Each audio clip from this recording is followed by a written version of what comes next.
श्रीमद कुंज विहारणे नमः।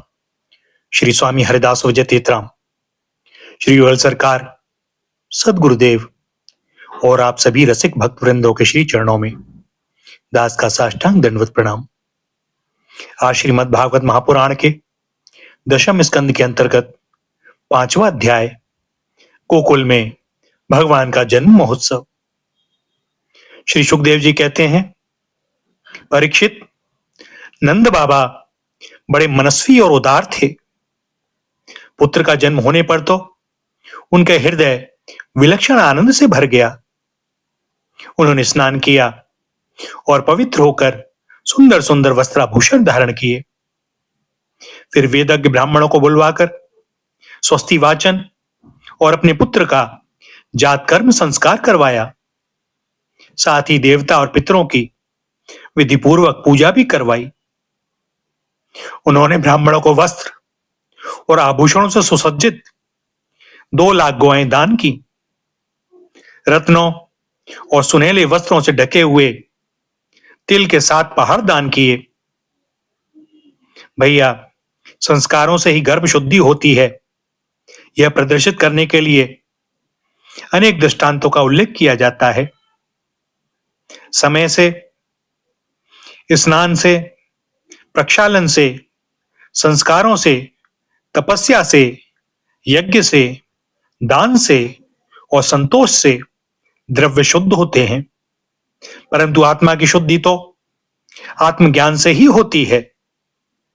उस समय ब्राह्मण, सूत, मागध और बंदीजन मंगल में आशीर्वाद देने तथा स्तुति करने लगे। गायक गाने लगे, भेरी और दुंदुबियां बार बार बजने लगी। ब्रजमंडल के सभी घरों के द्वार, आंगन और भीतरी भाग झाड़ बुहार दिए गए। उनमें सुगंधित जल का छिड़काव किया गया। उन्हें चित्र विचित्र ध्वजा पताका, पुष्पों की मालाओं, रंग बिरंगे वस्त्र और पल्लवों के बंधनवारों से सजाया गया। गाय, बैल और बछड़ों के अंगों में हल्दी तेल का लेप कर दिया गया और उन्हें गेरू आदि रंगीन धातुएं, मोरपंख, फूलों के हार, तरह तरह के सुंदर वस्त्र और सोने की जंजीरों से सजा दिया गया। परीक्षित, सभी ग्वाल बहुमूल्य वस्त्र, गहने, अंगरखे और पगड़ियों से सुसज्जित होकर और अपने हाथों में भेंट की बहुत सी सामग्रियां ले लेकर नंद बाबा के घर आए। यशोजादी के पुत्र हुआ है, यह सुनकर गोपियों को भी बड़ा आनंद हुआ। उन्होंने सुंदर सुंदर वस्त्र, आभूषण और अंजन आदि से अपना श्रृंगार किया। गोपियों के मुख कमल बड़े ही सुंदर जान पड़ते थे। उन पर लगी हुई कुंकुम ऐसी लगती मानो कमल की केसर हो।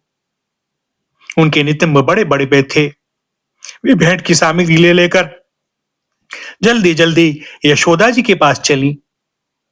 उस समय उनके पयोदर हिल रहे थे। गोपियों के कानों में चमकती हुई मणियों के कुंडल झिलमिला रहे थे। गले में सोने के हार जगमगा रहे थे। वे बड़े सुंदर सुंदर रंग बिरंगे वस्त्र पहने हुए थी। मार्ग में उनकी चोटियों में गुथे हुए फूल बरसते जा रहे थे। हाथों में जड़ाऊ कंगन अलग ही चमक रहे थे। उनके कानों के कुंडल, पयोधर और हार हिलते जाते थे। इस प्रकार नंद बाबा के घर जाते समय उनकी शोभा बड़ी अनूठी जान पड़ती थी। नंद बाबा के घर जाकर वे नवजात शिशु को आशीर्वाद देती, यह चिरंजीवी हो, भगवान इसकी रक्षा करो, और लोगों पर हल्दी तेल से मिला हुआ पानी छिड़क देती तथा ऊंचे स्वर से मंगलगान करती थी। भगवान श्री कृष्ण समस्त जगत के एकमात्र स्वामी हैं। उनके ऐश्वर्य, माधुर्य और वात्सल्य सभी अनंत हैं। वे जब नंद बाबा के ब्रज में प्रकट हुए, उस समय उनके जन्म का महान उत्सव मनाया गया। उसमें बड़े बड़े विचित्र और मंगलमय बाजे बजाए जाने लगे। आनंद से मतवाले होकर गोपगण एक दूसरे पर दही, दूध, घी और पानी उड़ेलने लगे। एक दूसरे के मुख पर मक्खन मलने लगे और मक्खन फेंक फेंक कर आनंदोत्सव मनाने लगे। नंद बाबा स्वभाव से ही परम उदार और मनस्वी थे। उन्होंने गोपों को बहुत से वस्त्र, आभूषण और गौएं दी।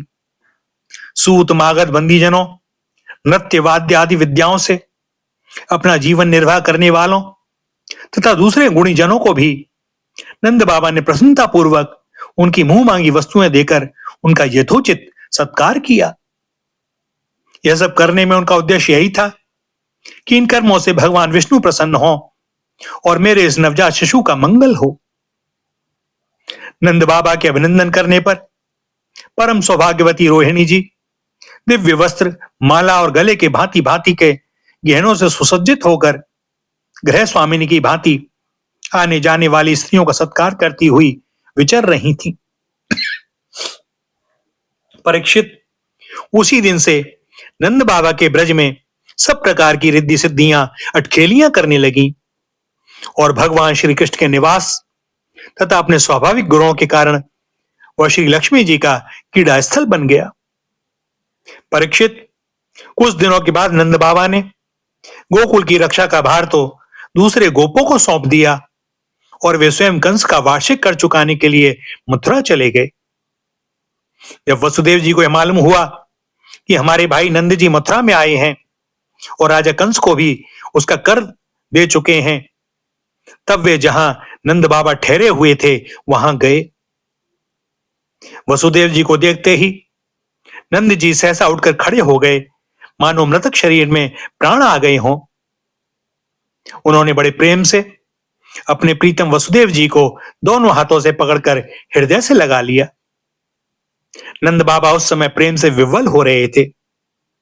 परीक्षित, नंद बाबा ने वसुदेव जी का बड़ा स्वागत सत्कार किया। वे आदर पूर्वक आराम से बैठ गए। उस समय उनका चित्त अपने पुत्रों में लग रहा था।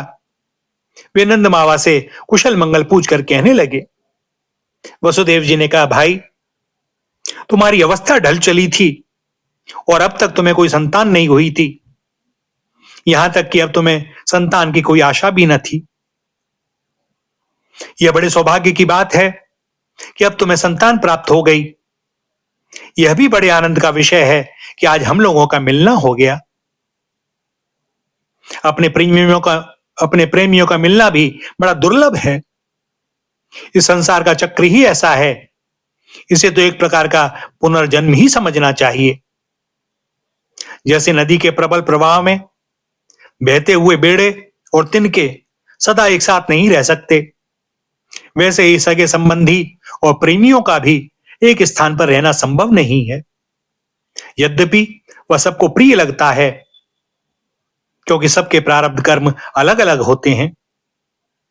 आजकल तुम जिस महावन में अपने भाई बंधु और स्वजनों के साथ रहते हो, उसमें जल, घास और लता पत्र आदि तो भरे पूरे हैं ना। वह वन पशुओं के लिए अनुकूल और सब प्रकार के रोगों से तो बचा हुआ है। भाई, मेरा लड़का अपनी मां रोहिणी के साथ तुम्हारे ब्रज में रहता है। उसका लालन पालन तुम और यशोदा करते हो, इसलिए वह तो तुम्ही को अपना पिता माता मानता होगा। वह अच्छी तरह है ना। मनुष्य के लिए वे ही धर्म, अर्थ और काम शास्त्र वेद हैं जिनसे उसके स्वजनों को सुख मिले।